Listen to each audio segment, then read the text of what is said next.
to show you how to move a lot of wood in a hurry. So I learned a way to do it where I wouldn't be here all day. I would get it done, and I mean right now. You could do this until the wheelbarrow goes flat.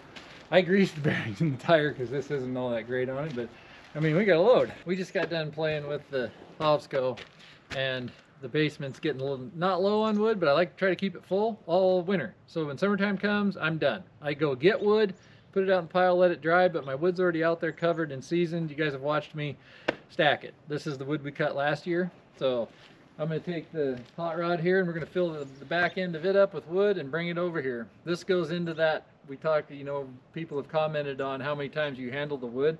Well, we're gonna do it a whole bunch more times just to get it in the basement. A lot of people bring their wood in every day. They gotta go out in the snowbank and get it, or it's outside to get it. My dad put it in the basement. I bought this place from him when I was 19, and so I've been doing this for, oh boy. Remember the wagons? We used to take a wagon and back it down this because he made us do everything. If he didn't want to do it, we did it. So I learned a way to do it where I wouldn't be here all day. I would get it done, and I mean right now. And that's exactly the way I do it to this day. So I'm going to show you how to move a lot of wood in a hurry. Long story short, let's run over and look at this thing. Let's do it. This is not old because it's the same age as me. Is this the same age as you? Yes. And he's not going to tell you how old that is.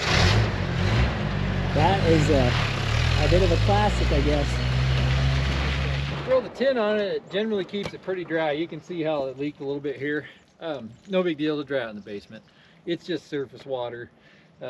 Normally this time of year everything would be frozen. This would be dry still because all the snow would still be on top of this. Just shovel it off, and this year's strange. I mean, this is February and there's no snow. So we're gonna load her up. So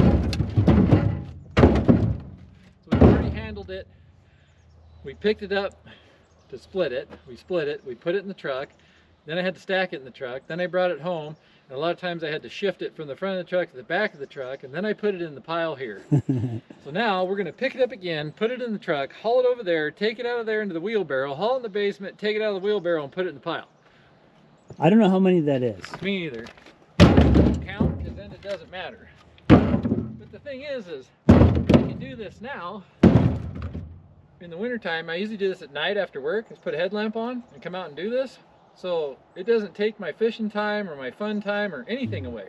We're just doing this today in the daylight because I wanted to show you how to move a lot of wood real fast. See, this isn't heavy, it's just surface, but it'll be fine. We did I can't remember what this wood is. This is the Doug fir that we got. I can't remember what video that was.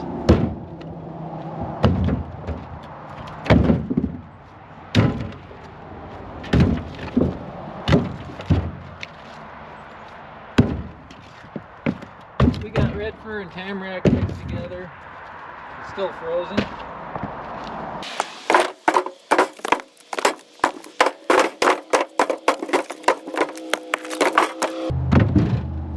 What you really have to be careful of is the back. I haven't broken it yet, but definitely hit it.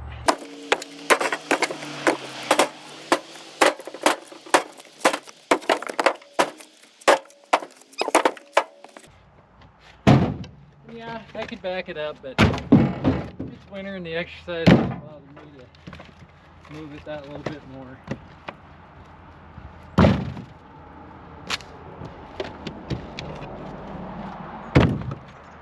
We had a viewer mention about how this is great exercise and you get something out of it. A lot of people go to the gym and all you get is the exercise. You don't get any of this. This is rewarding. That's why I don't go to the gym. I just come out and do stuff like this. A lot of times you'll see me do it the hard way. That's why. It's because I don't care. It's fun. It's exercise.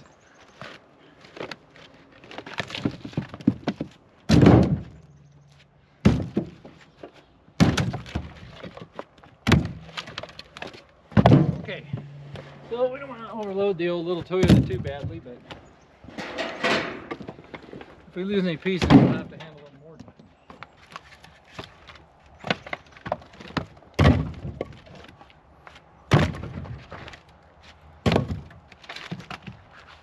All right, here you go. Let's go move this into the basement. So when I want to put wood in the fire, I just go. When I was little, you know, not very big, I could only move so much. As I got older, I still had to do the same chore, and I got sick of it taking all day. You can only put so much wood up here and it falls off when you go down, because you're going down a slope into this basement. Well, I started sticking boards in it. My dad at first actually was like, "What are you doing?" Well, at one point in time, we have an old International pickup. It had a cord of wood in it and had 6 rows in it. I could unload the truck in 12 wheelbarrow trips in that basement. We might make an attempt at seeing just how much we can get on this today, but this is what you do. You put racks on a wheelbarrow. This goes there. So you just start and make sure you pin your boards. I had much longer boards back in the day because, well, I was, you know, a teenager. Yeah. But it's weird, you start putting it in here and you just keep putting it in and putting it in. Like anything else, the key to this is to keep it right in the center of the wheelbarrow, because there's going to be some balancing issues here. I have to go, this isn't a straight shot in there either. It's down around the corner, past the freezer, and over to the wood pile. So you can't go to the point of, and I would crash and he wouldn't say nothing because the job was getting done in a hurry. He would always stack it for me. But you can see how, I mean, we're going to load this thing. And I'm going to have this truck empty in just a couple wheelbarrow trips.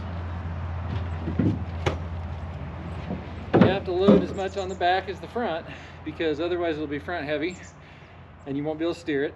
If you load too much on the back, then it's heavy in the back and you can't hold it up. So it's a wheelbarrow, it's got one tire. If you make this even, it'll be pretty easy.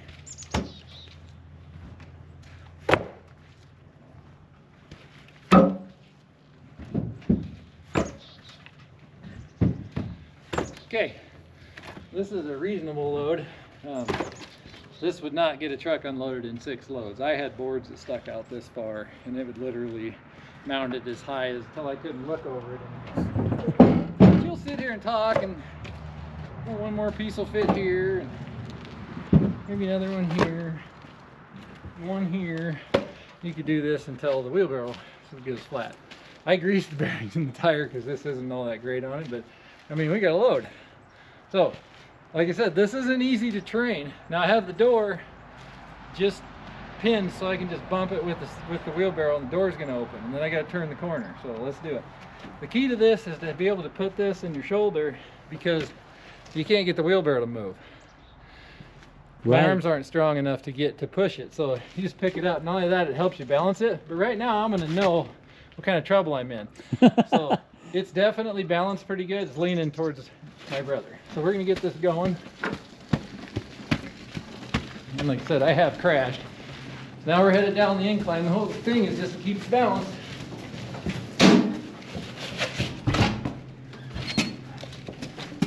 And around the corner we go.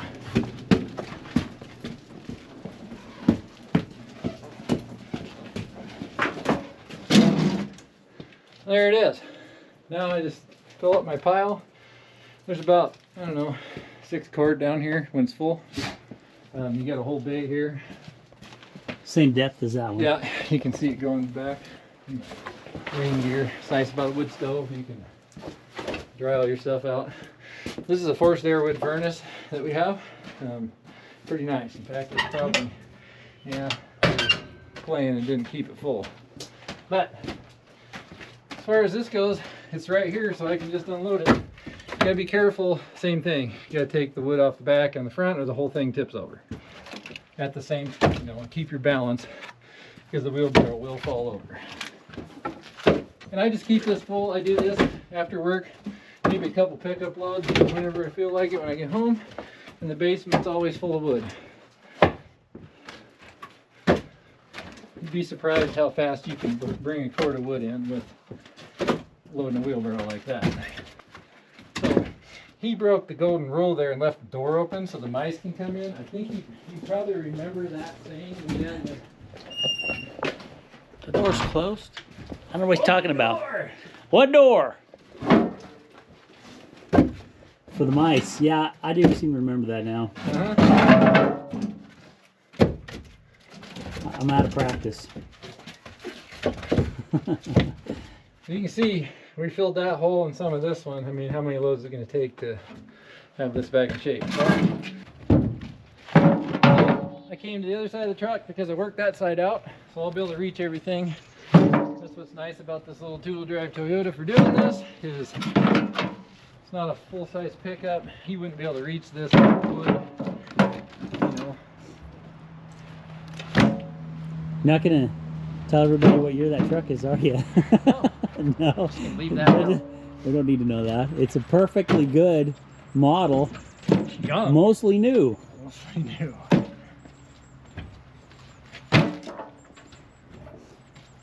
Although, I don't know. I mean, I think our condition might rival that of the truck.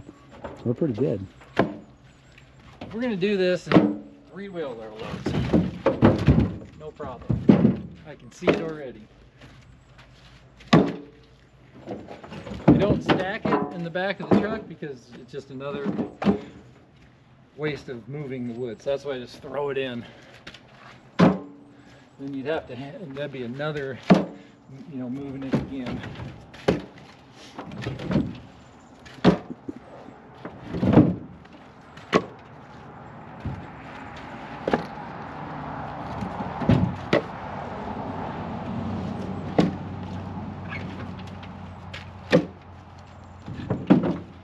I'm going to look at it, and there's no doubt I could get that in one more wheelbarrow load. We can put so much on here and see if we can get in the basement if you want, but other than that, I can grab that in one more load if I wanted to, easily. So 3 wheelbarrow loads. So what I would say is we do pay attention to the comments, because that's where this came from. So thank you for the comments. It's really cool for us to get to see that. It's been some awesome suggestions and input, and just some really nice comments. And this was a great question, we thought. So James was kind enough to show us his wood wheelbarrowing tricks.